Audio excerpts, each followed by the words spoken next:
Hello, I'm Ronnie Eldridge. Welcome to Eldridge and Company. Too many times we vote enthusiastically for a politician only to be disappointed later by their dubious actions.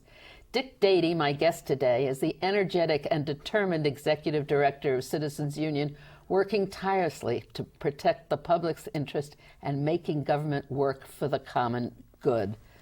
Thank you for being here, and thank you for working so hard. Well, great to be here, Ronnie. Wonderful to see you, and I've got a great job. You do. Tell me about Citizens Union. It fascinates me because it's over 100 years old. It's 111 years old. It was founded in 1897 as a reform political party, right, to try and combat the corruption of Tammany Hall in the affairs of the city of New York prior to the consolidation of the city in which Brooklyn and Queens were added, and to prevent the influence of Tammany Hall reaching out into these new sections of the city, and succeeded by electing the first reform mayor in 1901. But then Tammany Hall took back the city. Who was the mayor? Seth Low, the former president of Columbia University. Right. And we have Low Library. Exactly. And, since that time, it's been at the vanguard of really bringing reform, political reform and government reform to the city and state. It has there are two organizations. Yes. One is Citizens Union, the other is a foundation. Right. There's two entities that operate as a single organization. One is a charitable organization, the foundation, and the other one is the more political organization that does the direct lobbying and advocacy. So then one is tax deductible? One is contributions to the foundation are tax deductible. The other organization, Citizens Union, the mother organization, is not. And that's it can be defined as political because you make endorsements. Or you support. Yeah, what we do is we do evaluate candidates, as we have since 1910, as part of our mission to inform the citizens and voters about the candidates, and we do it in as nonpartisan a manner as possible. We don't get involved in electioneering. We don't get involved in campaigning. We just simply meet with the candidates, learn what they have to say, try and figure out who might be best able to represent their district and support our issues, and make preferences. So how would you feel about a nonpartisan election for mayor and different things? Well, I think that it's an issue that needs to be revisited because there are so many people who are disenfranchised because they are either registered Republican or an increasing number are registered as independents. I personally think that we should take a look at it in a very serious way because so many people cannot participate in the elections that take place for mayor. I mean, what was it? Less than 5% of the adults over 18 voted for Fernando Ferrer as the Democratic nominee, and he was the standard bearer for the party. 5%.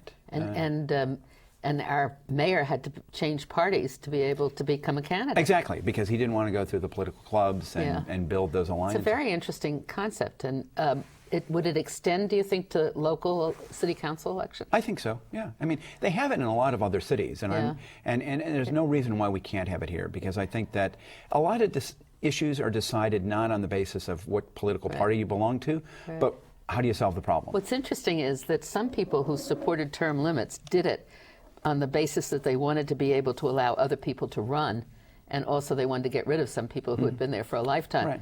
But the nonpartisan would accomplish that without term limits. Yeah, and would open up the field to a lot more people to running for office. Voters would have far greater choice. Right. You'd see, I think, more interest in local elections than you do. I hadn't thought about it that way. That's really, and you get local council races where people get elected with 2,000 votes. In a primary, I mean, exactly, or 4,000 votes in a general election. It seems in 2009, we're going to have the city council turnover in another significant way, like we did in 2001. And as you say, some of these winning candidates will only have support of 2,000 registered voters in their district, because it'll be a crowded field of 8, and there will be no runoff. So a small plurality could, in fact, place you in the seat. So does Citizens Union have a position on term limits? Yes, we do. We do not support term limits. We didn't support it when the council or the city enacted it back in the 1990s. We feel like it limits voter choice. But we do believe that there were some good things that came out of term limits because it did clear out, some of the dead wood, not including you. I mean, you were very... I like to think I would have left anyway. 12 years, I think, was a long enough time. Well, we think that 12 years probably is a good amount of time, but 8 years is not enough. And we've seen the power of the lobbyists increase as a result. because the council members have to rely upon the information that these lobbyists have, the institutional information, and it becomes very, very much staff-driven. And they also then think about what they're going to do next, and they rely on those contributions, right? They rely on the contributions, but they're also, angling to kind of have an edge over their colleagues in the council to get a leg up, and so they propose bills or address issues, hold news conferences, and it's not about governing, but it's about running for the next office. And that's a whole thing that also changed historically. I think that people they run for office now. It's like a career ladder. You choose that as your profession. Right. So nobody does it. Yeah. But why, when they had term limits, didn't they mention nonpartisan elections? Now that you mention it, that would be such a very good idea. It would be a great idea, but there was no champion for nonpartisan elections because so many of the elected officials, almost all of the elected officials, got elected through the Democratic Party process. And why wreck something that got you? So is there going to be a charter commission? There is going to be a charter revision commission. So the mayor is going to appoint soon? Appoint soon. I suspect it'll be in the fall. I would have thought it would have been appointed by now, but I imagine it'll be appointed between the September primary and the November general. Right. And so he might bring that issue up? I think he'll either bring it up in that forum. We will be pushing to bring that issue up in this forum because we don't support the term limits, and we think the voters have to have a say in making that decision, even though we think that the council could do it too. What are you talking about? Term limits, not term limits, not nonpartisan. Nonpartisan. We have not yet made a decision on that, but I'm not sure the mayor has the stomach to push for nonpartisan elections again, even though I do, and maybe some others within Citizens Union might. And there are so many other reforms that are going to be looked at. But I think nonpartisan elections would open up this government and campaigns and elections in a very meaningful way. It would be. And I think he's hampered by the fact that when he did this in 2003, it was such a poorly executed campaign and engendered all kinds of opposition because of the quick pace in which the decision He was had nonpartisan elections then on the charter in 2000. didn't realize that. He did it in 2003, and the voters He obviously voted it down. didn't do too good a job because I don't even remember it. Well, and I'm just an average voter now. It was an off-election year, 2003. Yeah, right. There was very little reason for people to vote. It was the city council re-election after the reapportionment and the census, and everyone won re-election. But there was an organized campaign against it. There was not a very strong organized campaign for it. And the Charter Revision Commission that was appointed to look at it, made a decision on it in August. Yeah. And there just wasn't enough time to build a campaign. So what other ethical limitations, limitations on bad ethics, I guess it's a backwards thing. What other things does Citizen Union support and do you think are necessary to really try to make our elections and the candidates we select? Sure. I mean, I think, on the city, I think we have a great campaign finance program, and that has been improved successfully over the last 20 years, when a review has taken place. The match now is 6-to-1 in public funds. And there are restrictions on those gifts that come from lobbyists and or those who have business with the city, kind of restricting those pay-to-play contributions. I saw that Citizens Union, though, is now saying that too many people are running with no support. So you've put in some kind of requirement. Aren't you recommending that? That a certain amount of money or signatures or something? Oh, I see what you mean. Yeah. We felt like we support the idea of public matching, where candidates have to earn private money first before they are able to. So not total public financing. Not total public financing. So that the more private support you get from the neighborhood and communities you seek to represent, the more public money you get. And the full public financing, clean money, clean elections isn't enough. You reach a small threshold of private contributions, and then all of a sudden you get a check for $50, $100, $150,000, and there's no checks and balances in that. There's no earn as you go. And there's also the opportunity then for anybody to run without any. Right, exactly. And I think, why are they running? Are they running truly to become an elected official, or are they using public money to promote themselves and their other interests? Yeah. So what other reforms? What is your agenda? You have a city agenda and you have a state agenda. We have we're a citywide organization. Let's talk about city. Yeah, we're a citywide organization that is primarily focused on city, but we also have a statewide agenda too. And just briefly, I mean, we think that the way in which legislative district lines are drawn for state legislature needs to be changed and done by an independent redistricting commission. We think that the newly created Commission on Public Integrity, which replaced both the Lobbying Commission on the state level and the State Ethics Commission, should be revamped. This was the Spitzer idea, and he ended up creating a commission in which he had a majority of the appointments, and everyone said, It's going to be no problem. He's not going to have anything to deal with this commission. And lo and behold, it was the first major case. So that needs to be rethought and reconfigured because it's not working very well. But on the city level, we don't look just at political reform issues, but we look at issues of citywide importance. And we've started to look at congestion. We've looked at congestion pricing, mayoral control of city schools. Police misconduct has become a very big issue for us. And public oversight of police misconduct, because so much of the discipline that goes on in response to the misconduct by police officers is done within the police department. So what is that? That's an extension of the Civilian Review Board? Yeah, right now the Civilian Complaint Review Board takes complaints and then acts simply as a grand jury, essentially substantiating the charges. Almost like it's indicting the person. Indicting the person, and then it turns it over to the police department, where within the confines of the police department acts as judge, jury, and prosecutor. And we think that giving the CCRB the prosecutorial power would be a much stronger form of independent oversight of the police department. And what's your position on the mayoral control of schools? We're in the process of taking a look at taking a look at our position, so we're doing a lot of research. I think that that it needs to be reformed and improved. I mean, the big issue that is on everybody's mind is that there's no parental involvement. And not in any effective way, and it's very top down. Yeah. And what was the first thing you told me about? And congestion pricing. We weighed in on congestion pricing, and I wouldn't be surprised if that came back. Were you for that? We were for that. With modifications? With a number of important modifications. Like what? Needed to address the New Jersey toll issue. It didn't address that at all. It needed to address. What do you mean? Those who it was not going to affect those who drove in from New Jersey, because they were going to have the fee waived based on them having paid the toll already through the bridges and tunnels. There needed to be a charitable exemption for the cars that exist and the vans that exist delivering food to homeless people, or people who are homebound. There needed to be some consideration of those who were going to be people of low income who were going to be impacted by it.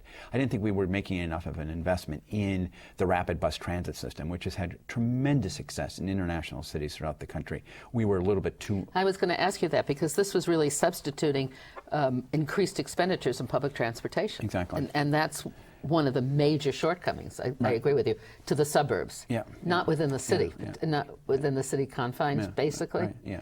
And the thing is, congestion, the idea of solving the congestion problem is too Manhattan-centric. I mean, people who live in Brooklyn and Queens have tremendous congestion in their downtown areas as well, and there was no plan to address that either. There has to be, though, an overall thing, a drive for public transportation for all different kinds. You mentioned buses, but there could be vans, there can be all kinds of things. Right. Some of the cities are going back to streetcars, which I used to take to high school. I want you to know, up Broadway. Amazing kind of thing. It was an experiment that needed to be tried, but it was not well sold. Right. So what are you recommending that be the agenda for the charter? I think that we should take a look at the way in which, this is going to be a 20-year review of how the city has functioned since the last major charter reform of 1989. So it needs to be a top-to-bottom That was look. the one that empowered the city council, abolished the Board of Estimate, and empowered the city council. City council gave stronger powers to the mayor, established a land use process that had civilian involvement, citizen involvement in a way that it hadn't been before. So I think that we need to take a look at how well has government functioned in those 20 years broadly. Has the city council functioned in the way that it was envisioned to? Should it have more oversight responsibility? Which we think it does. We think that it still does not have the power and the authority that it should have over mayoral agencies. And it has inherent. I mean, it can subpoena witnesses. Right. But they never do it. No, they never do it. I think the height of it was during the Giuliani administration, when they just refused to come, or if they came, they left, and they and a greater role, I think, in the budget process. I mean, they only play with $200 to $300 million out of a $60 billion budget, and that's why you had the member items fiasco, because you were playing with their small pot of money, and they didn't like that. But the member items was also small. Yeah, and we need to also take a look at how effective the offices of borough president have been, the office of public advocate, whether or not those serve the interest of the public in any meaningful way. The public advocate office was created as a political deal for then City Council President Andrew Stein. And so they wanted to abolish the City Council President. I always said that they did that. The City Council did that because they wanted to use that wing of the City Hall. Right. the city council. As soon as Andy Stein moved out of his office, the city council moved in. And yet because he was a sitting elected official, they didn't want to abolish the office, so they created the other one. You know, our biggest concern right now in the next couple of months, in addition to these issues that we're talking about, is voting right now, because we're very concerned about the way in which people are going to be allowed to vote. On the old machines. Well, you know, who would have thought that we'd still have these old machines? It's been both a good and a bad thing for us, because in our delay in implementing the federal law, HAVA, Help America Vote Act, and not replacing our machines as quickly as many other states, we have learned from the experience, the bad experience of many states. And so as we go forward, hopefully we will be able to take advantage of that. I've not yet seen evidence of that. But this fall, in September, there's going to be a ballot marking device for those who are disabled. Right. There was in the presidential primary, too, I think. No, well, there was the ballot marking devices were available at central locations. There will be a ballot marking device at every poll site now. Oh, that's...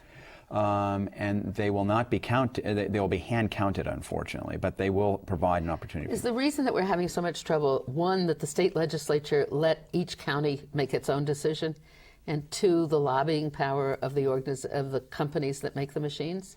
It's those two reasons and more. One of the other reasons, and I think the significant reason, is the fact that we have a bankrupt process of administering elections in this city and state through the Board of Elections. We have, two-party control of the Board of Elections. They're evenly split between Republican and Democratic control. Nothing can get decided unless, they agree on it together. And so they don't agree on many things, and so nothing happens, and we drag our feet. Now, what would happen if we had nonpartisan elections? They'd have to change that, too. No, that's a very good point. They wouldn't have to change the structure. We actually believe that the structure we need to come up with a nonpartisan model for election administration, like they do in many other states and municipalities. Whether it's a single office holder like Secretary of State, although I think we should avoid the mistake of Florida and Katherine Harris, or a nonpartisan model that we're beginning to see in states like Wisconsin and Minnesota.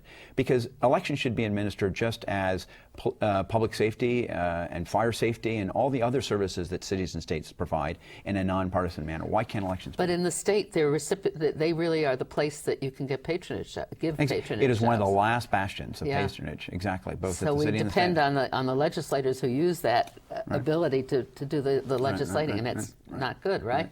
So what do we do about ethics? I mean, what are we talking about? It bothers me that people who testify before city council hearings are able to contribute to a campaign. Well, they are... I guess the same thing holds in the federal government, too, right? Yeah. At all levels of government. But New York City has done the best job of trying to regulate that than any other. Because they fit into the campaign finance program. So, for example, an average citizen who's not a lobbyist and who does no business with the city is allowed to give up to the maximum contribution of, $2,750 to a city council candidate, or $4,950 for a mayoral candidate. But if you're a lobbyist, a registered lobbyist, or someone who has a business contract with the city of New York, you're restricted to contributions of $250 and $400 respectively, and those funds are not matched. Your gifts are not matched. But for instance, the chair of the Land Use Committee, one of the reasons it's such a good committee is that developers are free to contribute individually, right? Exactly. So that is not a good idea. But that ended. But how did that end? Well, when this new program. But if they're not registered as lobbyists, they still can contribute. You cannot legally or constitutionally outright ban people's rightful participation to make political contributions. We believe you can restrict the size of those contributions, which is what the city has done, and by the fact that they are not matched with public dollars like other contributions from private citizens, lessens their impact. The challenge right now with the law, though, is that it changed it from those who gave money to those who raise. So bundling, as the term is called, is still allowed. You can't really control that. So where the power now lies is not how much money you give, but how much money you can raise. And there's still a conflict in there, and there's nothing you can do about it except for disclosure, disclosure, disclosure, so you can see if there's any cause and effect. Does Citizens Union get involved in the rules of the council? Yes, we do. A couple of years ago, when they elected a new speaker, Christine Quinn, we came out with a reform agenda of how we thought the council should change its operations, and a number of changes were made. And what more do you want? I think that committee chairs should be given greater authority. How do they get selected? Still by the speaker? Still by the speaker, and that they be allowed to hire their own staff, set their own agenda, hold hearings on issues that they want. But the thing is you want a strong speaker still. I mean, I think this is where the tension is. You want a strong speaker so the body can be a cohesive counterweight to the mayor. But at the same time, you don't want to stifle individual members of the city council's wishes to represent their constituents. But why instead of, this is what I've never understood, and I think it's time, and nobody ever agrees with me, that the way we've historically elected a speaker and given them the power should be looked at. You want to look at different things. Why, for instance, since you have a citywide office of public advocate, which really doesn't serve that much, why don't we have a citywide office for speaker? Why does Sheldon Silver have so much power when he's elected from one district that has the same amount of votes as other districts, or in the city council? Right. Well, I think that you want the speaker, the head of the body, to be accountable to the members and not necessarily to the populace at large. Why? They never overturn them. Well, since they have the leverage over the council members as to what committee, what stipend you're going to get, and everything else, they're never going to be. Well, see, we would argue that get rid of the stipends. Yeah. Get rid of those traditional levers of power that are given to the speaker. Get rid of the stipends. But we think that to whom is the speaker accountable? Because they've got to act in a cohesive way. And if they're not accountable in some way to the speaker, and the speaker has little power over them, you're not going to have a very functional form of legislative branch. All right, but I'm not still convinced. Okay. I had a very funny experience with stipends, because stipend is something that you get when you're a committee chair and the speaker decides to appoint you to that, right? And then the speaker has the power to decide what the stipend should be. So if you're very loyal, you get a high stipend. Well, I got a committee and I got a $5,000 stipend, which was very little, but it may have been $2,500, I don't remember. But I decided I wanted to put that to my office expenses and not personal services, which is what your income is. Right. And it raised such a reaction in the council. I was shocked. And then I was told the reason you want the stipend into your personal services is that counts with your salary and that affects your pension. And that is the point. Yeah, it is. Is that unbelievable? And didn't you lose your stipend because you? Oh, I lost it sometimes, and then they gave me some. Because you spoke out, right. And were not a loyal foothold. I got bounced from the committees. I even got bounced from the membership of the committee, not even being a chair. They took me off the General Welfare Committee because they knew that was the committee I liked the best. Oh my God. That was my first term. Well, that's unnecessary retaliation. It's just. It was very silly because every time they retaliated, it made me more of a hero.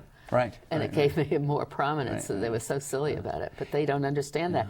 And that's, in a way, why I wasn't strongly opposed to term limits or other things, because I wanted to change it and give new life.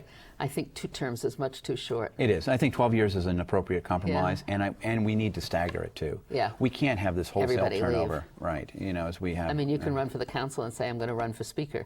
Right. And never have been in a council, right? Right, as some candidates in and 2009. the interchange of office, that's what also makes you crazy. The musical chairs. Yeah, you've got somebody in your district and they're in the state assembly and you're term limited out, so you exchange and you come back. Yeah. I mean, there are some council members running against state legislators this fall for no other reason than the fact that they're going to be out of a job. Well, I always said that a lot of our public officials couldn't get a job. I mean, I know that's really cynical and you don't subscribe to it. But if I was interviewing some of these members, I would never hire them. Right. But but they have a special. I think they bring questionable qualities, but I think we're fortunate that we do have a lot of hardworking, committed people, and I think that term limits did bring in a whole new generation of good leaders. It really did. It's very interesting. Yeah. But not all of them are going to get elected. So what happens to them? I think they go back into private practice if they're a lawyer, or they go back into head up not-for-profits. I mean, there's so many ways that citizens can contribute to the vitality of the city of New York. It doesn't have to be through elected office. Yeah. So what do you want to see accomplished right now? Right now? Or the beginning of a legislative year? Yeah. In Albany? In both places. In both places. Well, I mean, in Albany, I mean, it'd be great to see this legislative redistricting reform, campaign finance reform. The redistricting is important because after the 2010 election, right. we will redistrict. Right? Exactly. Federal exactly. census. Yeah, yeah. I mean, exactly. And the legislature essentially draws the lines. And so what happens is that legislators choose the voters before the voters get to choose them. And so, that needs to be changed. That's a good just, line. That is just, unfair. How do they pick where they start? Is it with the speaker's district? No, they don't. I mean, the speaker is probably the most Right. expendable, but they look at the changing demographics. They look at, Voting Rights Act. They have to ensure representation. But they also look at where a sitting elected lives to be sure that they're in the district. Sometimes. If they've started to lose support in certain Right. precincts or wards, they're going to get rid of them and bring in these other wards. Okay. And for example, Roger Green, who was a state assembly member, drew out Hakeem Jeffries because Hakeem Jeffries surprised him one year and came very close to beating him. So when they redrew the lines, Hakeem Jeffries' house was drawn out of the district. Now it's citywide. What would be your top priority? Sure. Citywide is the mayoral control of city schools, public oversight of police misconduct, giving public greater confidence in the way in which cases of police misconduct are conducted. Those are the two big issues. And attention to the Charter Commission. Of course, attention to the charter. And that you think is going to come very soon. It's going to come in the next month or two. Yeah. And it'll be a 12-month process. And the mayor has the right to appoint everybody to the Charter Commission? The mayor has the power to appoint everyone to the office, to that commission. But he could say to the speaker and to the comptroller and to other citywide elected office holders, give me some suggestions, as Ed Koch did in 1989. Right. All right, well, thank you. We're finished with this whole thing, and I hope that you'll come back and we can follow the charter revision and other issues. It'd be great. Thank you, Dick. Thank you, Ronnie.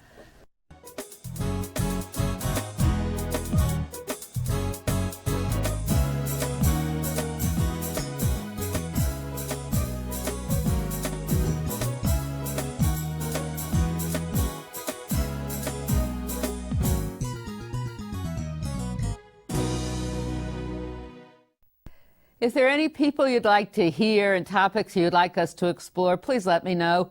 You can write to me at CUNY TV, 365 Fifth Avenue, New York, New York, 10016, or you can go to the website at cuny.tv and click on Contact Us. I look forward to hearing from you.